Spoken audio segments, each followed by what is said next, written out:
All the world is the reflection of your own thoughts. ఈ ప్రపంచంలో ఉన్న ప్రతి వస్తువుని, ప్రతి పరిస్థితిని నీ ఆలోచనతోనే, మళ్ళీ చెప్తున్నా, నీ ఆలోచనలతోనే ఆకర్షిస్తున్నావు, సృష్టిస్తున్నావు. బుద్ధిజం అంతా కూడా ఒక కాన్సెప్ట్ మీదనే ఉంటుంది. నీ వాస్తవాన్ని నీవే సృష్టించుకుంటున్నావు. ఎవరి వాస్తవాన్ని వాళ్ళు సృష్టించుకుంటున్నారు. ఎంత బలమైన వాడైనా సరే, ఎంత బలహీనమైన వాడైనా సరే, ఎవరైనా సరే ఈ సృష్టిలో ఉన్న ప్రతి ఒక్కరూ వారి వాస్తవాలకు వారే సృష్టికర్తలు. ఎలా సృష్టించుకుంటున్నాం అంటే మన ఆలోచనల ద్వారా. అందుకే ఏమంటారంటే థాట్స్ ఆర్ థింగ్స్.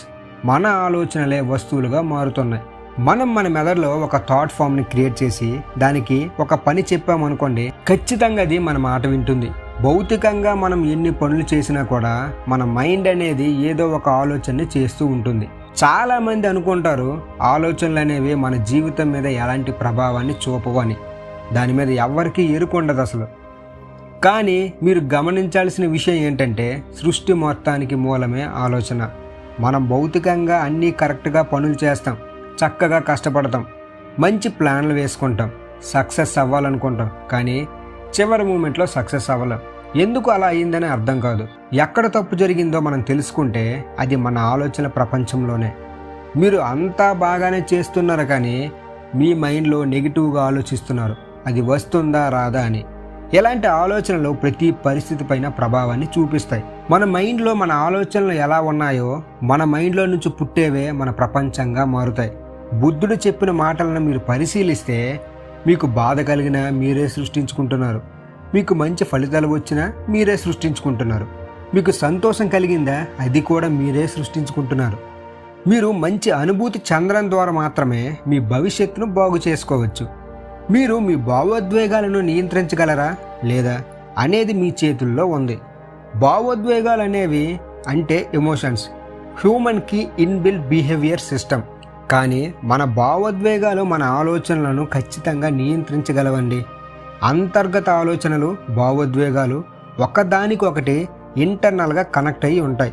అందుకే మీ పాజిటివ్ ఎమోషనల్ పవర్ని ఉపయోగించి మీ ఆలోచనల్ని పాజిటివ్గా, ఆనందంగా మార్చుకోవచ్చు. మీరు ఒక కోరికను మేనిఫెస్ట్ చేస్తున్నప్పుడు మీ భావోద్వేగాలు మేనిఫెస్టేషన్కి ఇంధనంగా పనిచేస్తాయి. మేనిఫెస్టేషన్ అనేది ఒక వెహికల్. మీ భావోద్వేగాలను ఇంధనంగా ఉపయోగించడం ద్వారా మీరు మీ కలలను, మీ కోరికలను సులభంగా, స్పీడ్గా మేనిఫెస్టేషన్ చేసుకోవచ్చు. తెలుసా? పాజిటివ్ ఆలోచన, నెగిటివ్ ఆలోచన, నిరాశ అన్నీ మీ భావోద్వేగాలే. ఇప్పుడు మీరు వాటిని ఎప్పుడు ఎలా ఉపయోగించాలో పూర్తిగా మీ ఇష్టం. ఇప్పుడు మీరు పెద్ద వ్యాపారాన్ని ప్లాన్ చేస్తున్నారు అనుకుందాం. కానీ ఆ సమయంలో నెగిటివ్ ఆలోచనలు మీ మీద ఆధిపత్యం చేస్తున్నాయి. మీరు ఫెయిల్యూర్ గురించి పదే పదే ఆలోచిస్తూ నిరుత్సాహానికి గురవుతుంటే ఈ చిన్న పొరపాటు మిమ్మల్ని మీ కలలకు దూరం చేస్తుంది.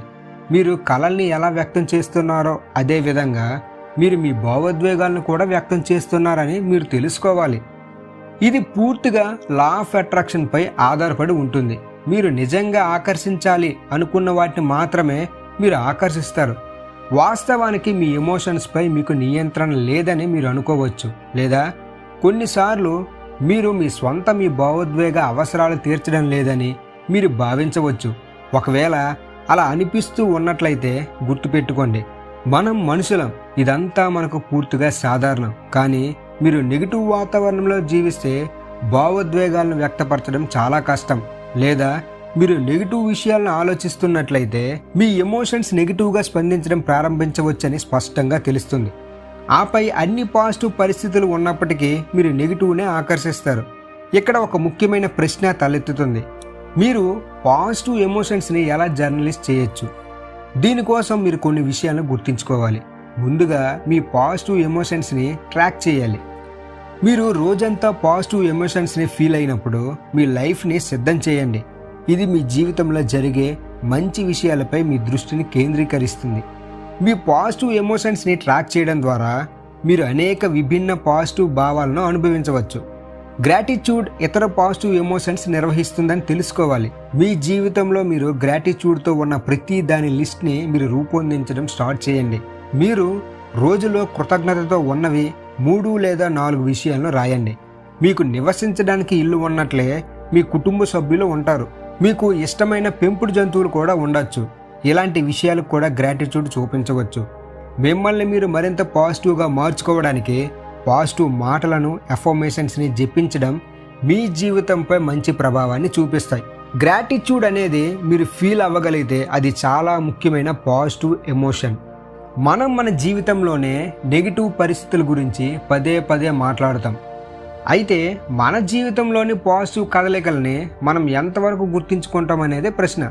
ఇలాంటి స్థితిలో మీరు గ్రాటిట్యూడ్ యొక్క శక్తిని అర్థం చేసుకోవాలి. కృతజ్ఞత అంటే ఇప్పటి వరకు మీ జీవిత సుదీర్ఘ ప్రయాణం. మంచి విషయాలను మెచ్చుకోండి, వాటికి కృతజ్ఞత కలిగి ఉండండి. కృతజ్ఞత అనేది ఇప్పటి ఉన్న స్థితి యొక్క భావోద్వేగం. అలాగే మీరు దేన్నైనా కృతజ్ఞతగా భావించినప్పుడు మీరు ప్రస్తుత క్షణంలో ఆనందాన్ని అనుభవించగలుగుతారు. మీ ప్యాటర్న్పై విశ్వం అనేది ఖచ్చితంగా ప్రతిస్పందిస్తుంది. మీరు ఎవరినైనా చూసి అసూయపడినట్లయితే లేదా ఆ వ్యక్తి యొక్క విజయం గురించి ఒత్తిడికి గురైనట్లయితే మీరు తెలియకుండానే అదే రూపంలో శక్తిని ఆకర్షిస్తారు. అలాగే మీ మెదడు కూడా నెగిటివ్ ఎమోషన్కి ప్రతిస్పందిస్తుంది. ఇది మీ డ్రీమ్ మేనిఫెస్టేషన్ని ఆపగలదు. మరోవైపు మీరు కృతజ్ఞతాభావాన్ని పాటిస్తే మీరు వర్తమానంలో జరుగుతున్న విషయాల్లో పాజిటివ్ని మెచ్చుకోవడం ప్రారంభిస్తారు. ఇది మీ జీవితంలోని ప్రతి పాజిటివ్ విషయానికి మీ దృష్టిని ఆకర్షిస్తుంది. నా జీవితం చాలా క్రమబద్ధంగా ఉందని మీరు అనుకున్నప్పుడు ప్రతిదీ సరిగ్గా జరిగితే మీరు పాజిటివ్నే ఆకర్షిస్తూ ఉంటారు. ఈ ప్రపంచంలో ప్రతి సమస్యకు ఖచ్చితంగా ఏదో ఒక పరిష్కారం ఉంటుంది. మీరు మీ జీవితంలోని సమస్యలను అర్థం చేసుకుంటే వాటిలో పాజిటివిటీని కనుగొని వాటిపై పని చేయడం ప్రారంభించినట్లయితే మీరు ఏ కలనైనా సులభంగా సాధించవచ్చు. ఒంటరిగా కూర్చున్నప్పుడు మీ జీవితంలో అందమైన వాటిని చూడడం జరుగుతుంది. ఒక సంఘటన గురించి ఆలోచిస్తూ పరిస్థితిని తలుచుకొని ఒక వ్యక్తి అకస్మాత్తుగా నవ్వడం ప్రారంభిస్తాడు. అదేవిధంగా మనం ప్రతిరోజు చిన్న చిన్న సంఘటనలను అభినందిస్తే అది మన మానసిక శ్రేయస్సుపై సానుకూల ప్రభావాన్ని చూపిస్తుంది. కుటుంబం లేదా స్నేహితులు లేని వారు ఎంతోమంది ఉన్నారు. 2 పూట్ల భోజనం కూడా దొరకని వారు కొంతమంది ఉన్నారు. అందుకే మనమందరం జీవితంలో చిన్న చిన్న విషయాల గురించి ఫిర్యాదు చేసే బదులు మనకున్న దాన్ని గొప్పగా భావించాలి. ఇది పాజిటివ్ ఎమోషన్స్ని బిల్డ్ చేయడంలో సహాయపడుతుంది. పాజిటివ్ ప్రెజర్ జస్ట్ ఎలా పనిచేస్తుందో ఇప్పుడు మనం అర్థం చేసుకుందాం. మనందరి జీవితంలో కొన్నిసార్లు కష్ట సమయాలు వస్తాయి. అలాగే ఆ సమయంలో నెగిటివ్ని సులభంగా ఆకర్షిస్తారు. ఆలోచించండి, చెడు సమయంలో మీరు ఏ మంచి పరిస్థితిని లేదా అనుభూతిని గుర్తించుకోలేరు.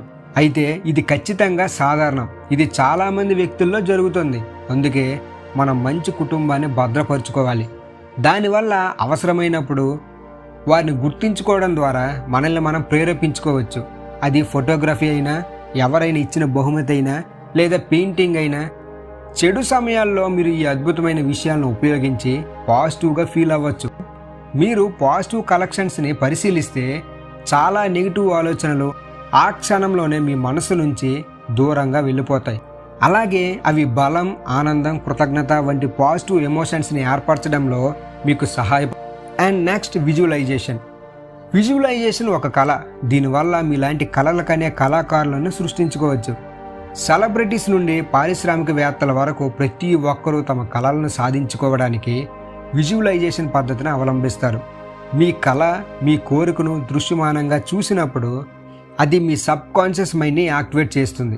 మీకు తెలిసినట్టుగానే మీరు ఏమనుకుంటున్నారో అదే ఆకర్షిస్తారు.